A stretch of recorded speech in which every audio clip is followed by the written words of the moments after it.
Welcome to another episode of Your Faith and Health Community.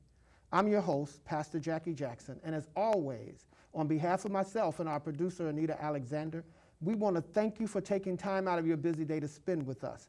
Prayerfully, we'll give you some information that will improve your quality of life.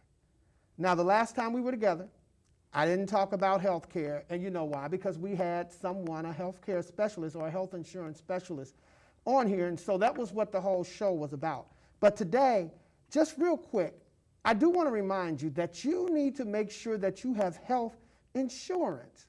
Listen, with coronavirus going around, that is an issue, and the test may be free.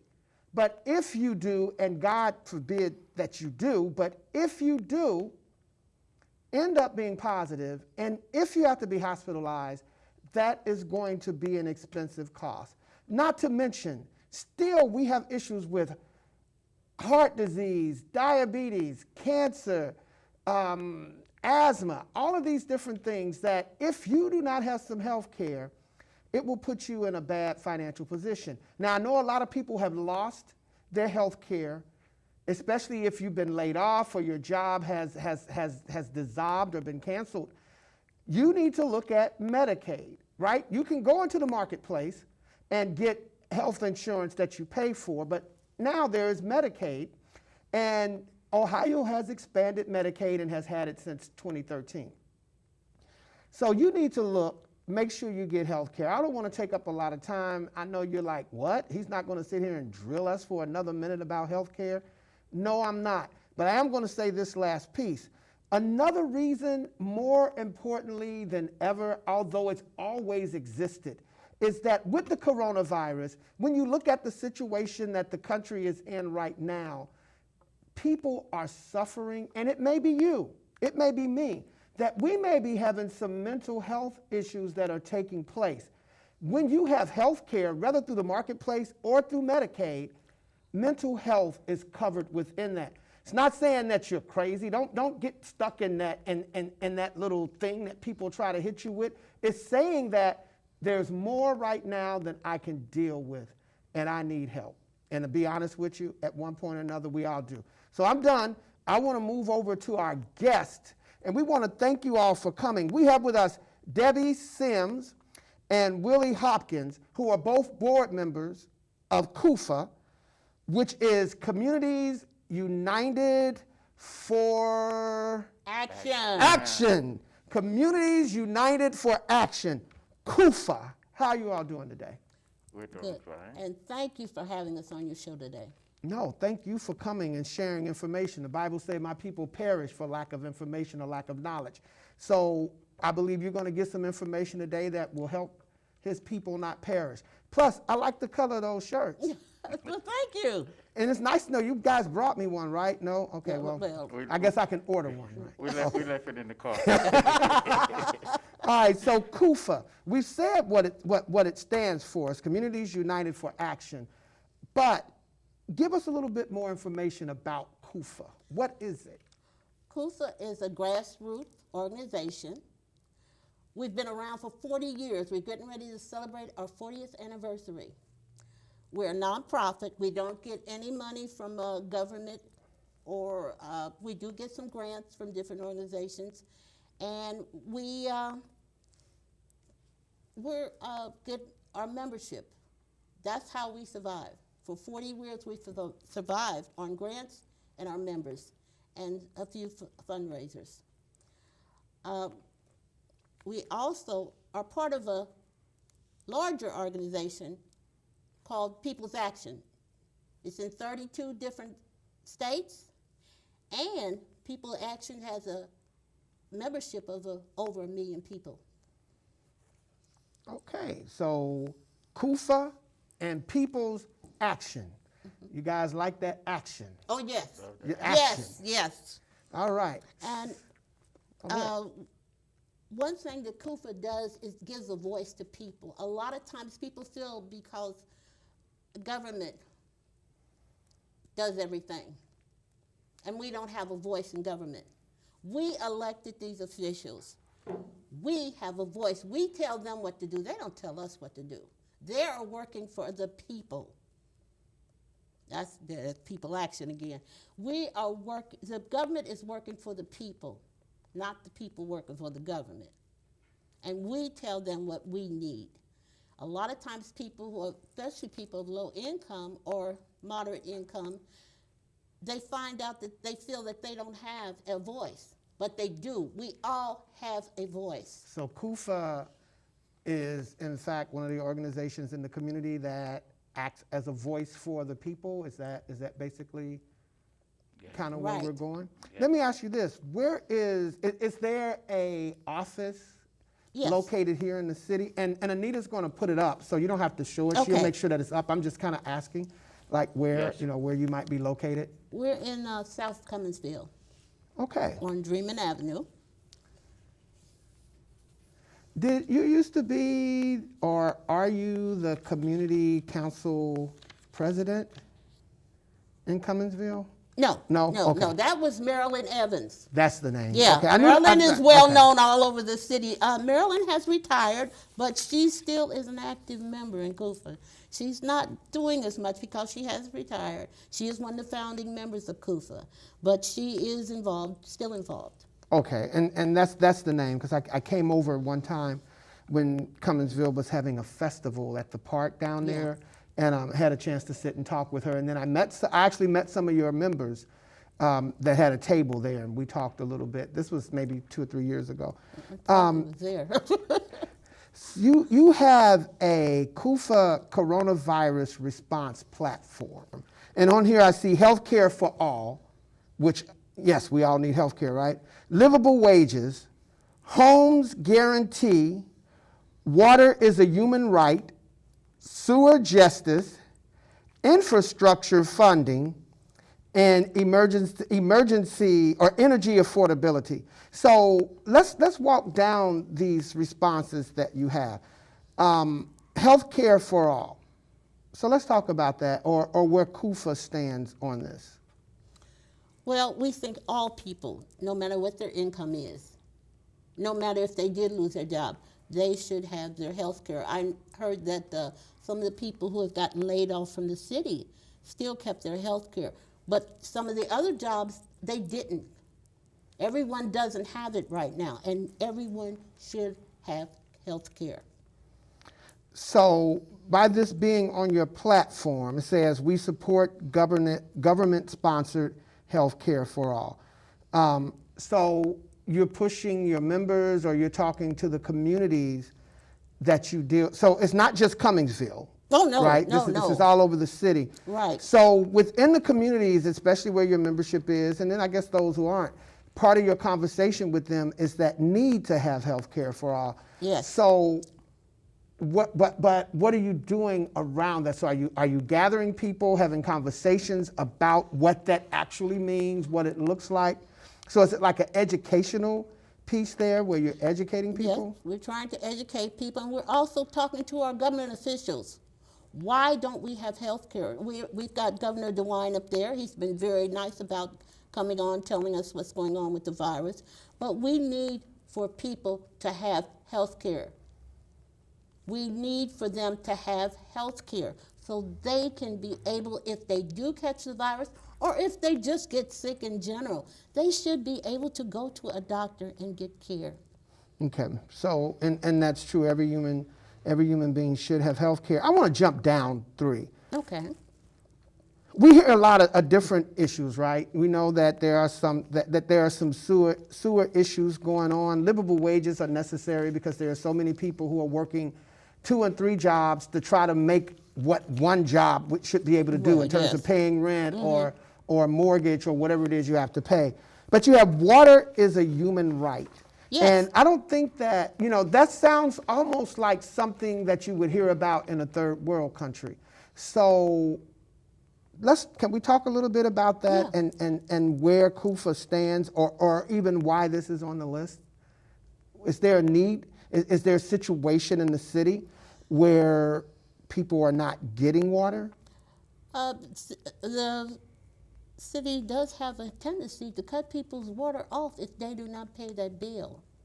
And right now, some of the people have lost their job or they've been laid off of their job. it doesn't matter whether you're laid off. That's the last thing you need. And a lot of us are still in our homes trying to live. How can you live without water?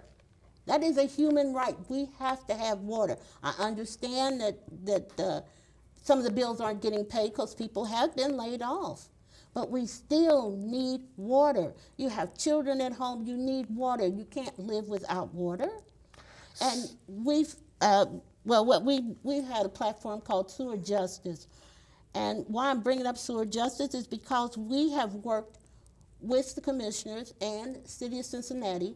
We got a 25% discount for seniors 65 and older. On the sewer, for the sewer issue. For the sewer bill. But I just want to back up just a second before we move to the sewer justice. Okay. In terms of the water is a human right, what is CUFA doing to try to help get this need to people whose water is being cut off? Are you advocating for them with the water company? Are you advocating with the officials? What exactly is CUFA doing around We this? want DeWine to do a moratorium on utilities, not just water, but on utilities. He knows that a lot of people are unemployed right now or are still at home, are afraid to even go out. This virus is up on the upswing right now in many states. So are you doing things like, I don't know, letter writing? Yeah, Are you doing we want to go to Columbus and talk to DeWine. We want to tell DeWine we want a moratorium on utilities being cut off on people. Not until we can get something done about this virus. So, are you seeing from your members or a lot of people in the community that, hey, we've got this issue, our water has been cut off? And because I'm just trying to see where we're going, and what CUFA is, because I understand there's a need for people, or the moratorium, there's a need for our officials to come up with something better than what we're seeing right now. It's not working for everyone, but I'm trying to get specifically in terms of CUFA. What are you doing in the community? What is this conversation? Can I ask, without you giving any sensitive information, what is this conversation like when you, let's say you have we have a committee meeting right here. What is this conversation? What are we saying? Hey, we have on Tuesdays we're going to do letter writing. On Wednesdays we're going to call the senators or call your representatives and say this is what we need. So what? Because it's saying action. So what is the call of action? Well, we want to go and talk to DeWine. We've tried to get his schedules to see if he would come to Cincinnati, but it's not in his schedule right now. But if it's not in his schedule, why can't we go to Columbus and talk to him? Okay. CUFA does go to our senators. We do go to our state representatives. We talk to them. We talk to our mayor. We talk to the commissioners. We said we are a voice. We want people to know you have a voice. You have a right to talk to your commissioner. You have a right to tell your city council, I'm not pleased with what's going on here. The courts have opened up, and some people are afraid they're losing their housing right now because they're not working.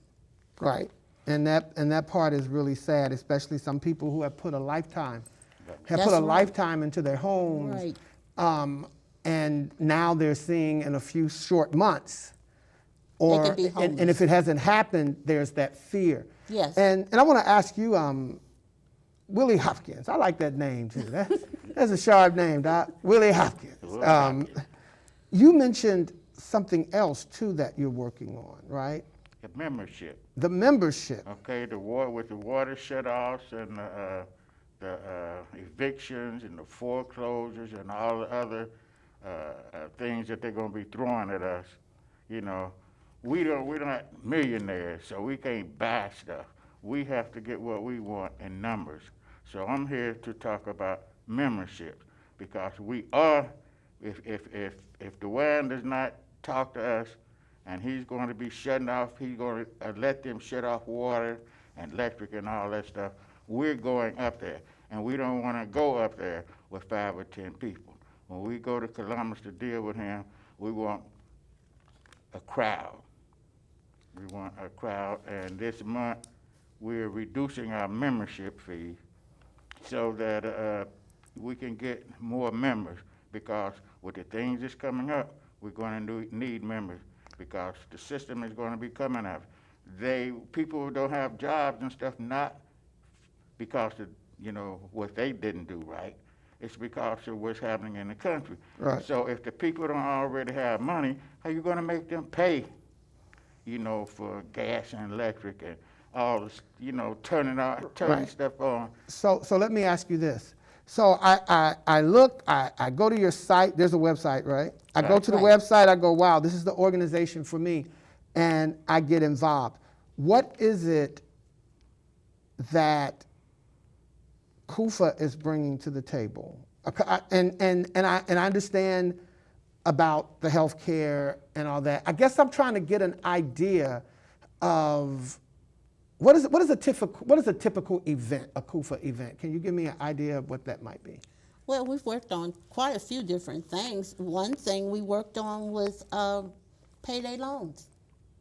We worked on that, trying to tell people to stay away from them.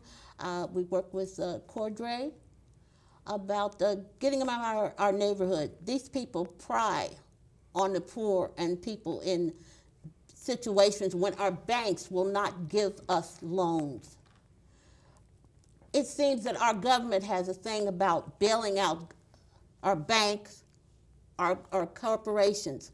But when it comes to us, the everyday people who pay their taxes, and whoever you are, you still pay taxes. We all pay taxes. They can't bail us out. Now that $1,200 was nice, but if you've got a family, that's gone. Some of these people have not worked in 2 months, and it's through no fault of their own, no fault. But the country seems that it's more important to bail out corporations than their everyday people. They bail out the banks, they protect them. But what about us, the everyday person that works every day or who lives every day and raises their children? We need a bailout too. Stop bailing out all these corporations. Think about the people who work every day, who pay their taxes, who vote every day. People are supposed, the people that we elect in office, their job is to protect us. Their job is to work for us, not just the corporations and the rich, but for the everyday person who is trying to survive in this country. That's why we try to get our membership to grow. So when we're dealing with these fights, when they look out and they see the sea of CUFA shirts, they know that we mean business. And we ain't letting them get away with all that stuff that they've been getting away with for years. We come in to fight. Okay, so I joined CUFA. I pay whatever that fee is. We're not going to talk about the fee, but I pay that fee. Tell me what becoming a membership, what becoming a member, what does that get me? What does that do for me? They get you, by becoming a member, you get to join the rest of us, the rest of the members to create power, because there's power in numbers, and that's what we're looking for. And how are we, so there's power in numbers, how are we creating power? Numbers. People, as we get together, we're not in numbers. When we go down to, say, City Hall, it's not one of us going down there. We want to go down there in massive groups of people, because when they see us come down there in our T-shirts or without T-shirts, but they know we're there. When we walk into the city council meeting, they know we're there. We know CUFA's there, and we're speaking up. We're letting them know they have a job to do. They have a responsibility to take care of the people in this city and in this county. And that's why we've got a chance that's why we've gotten a lot of things done, because we've done things in numbers. But now problems is growing bigger, so we need even bigger numbers. And you need more people, which is definitely important. We know there are power in numbers. And going down to City Hall or going up to the State House, that's an action, which is, CUFA, Yeah. the last part of your name is action. Action. I guess what I'm trying to get at is before we get in our cars and buses and we go down to City Hall or we drive up to the State House and reaching out for people to become members. I'm trying to see what is it. The action will come, right? Right. But what is it that gets me from watching you on my sofa to becoming a member, right? Because everything that you said is definitely true, right? These are all definitely serious situations, right? But they are serious situations that everybody is speaking on. What is it with CUFA that I should, with this person and this organization and this group that's saying, hey, come be a member, what is it that should draw me to CUFA? Well, What drew me to CUFA? Yeah, there we go. What drew me to CUFA was that we was having problems at our house on the outside, and I had to, water problem. So I had to deal with the MSW, and I had to deal with the water. They kept passing the buck from, one another.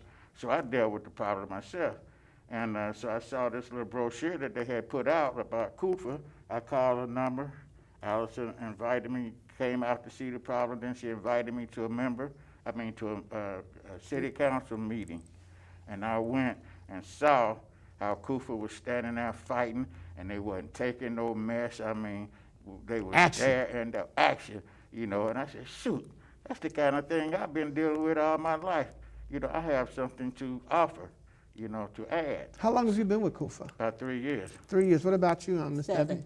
7 years. Okay, so you guys been around for a while. yeah, and we've done some things. We've kept sewer rates down for the past 5 years. We've been fighting that battle. We go to the commissioners' meetings. We go to city council. We're not. I know a lot of people are afraid to, but that's what we do. That's what we do. We take the fear out of you. I wasn't. You say you take the fear out of them. Used to. I was not. I'm telling you, I'm not one of these people who do a lot of public speaking. But when I got into CUFA, I have spoke in West Virginia in front of the EPA. I have spoke in Chicago in front of the EPA. I never believed in my life that I could ever do that. But CUFA gives you power, because it's power with us. We try to encourage people to realize you are important. You have power.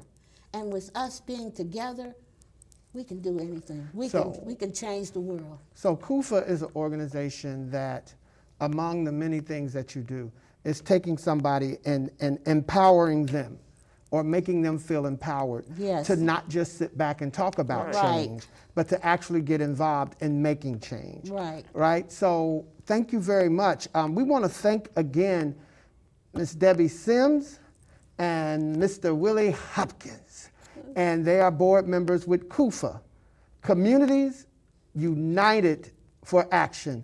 Listen, we hope that you got some information. You're going to get some information on the screen how to reach out to CUFA. If you have any of these issues, give them a call. Let them help empower you to fix your situation. Listen, try to be faithful. Don't try. Remember, be faithful Be Be. and stay healthy. God bless you.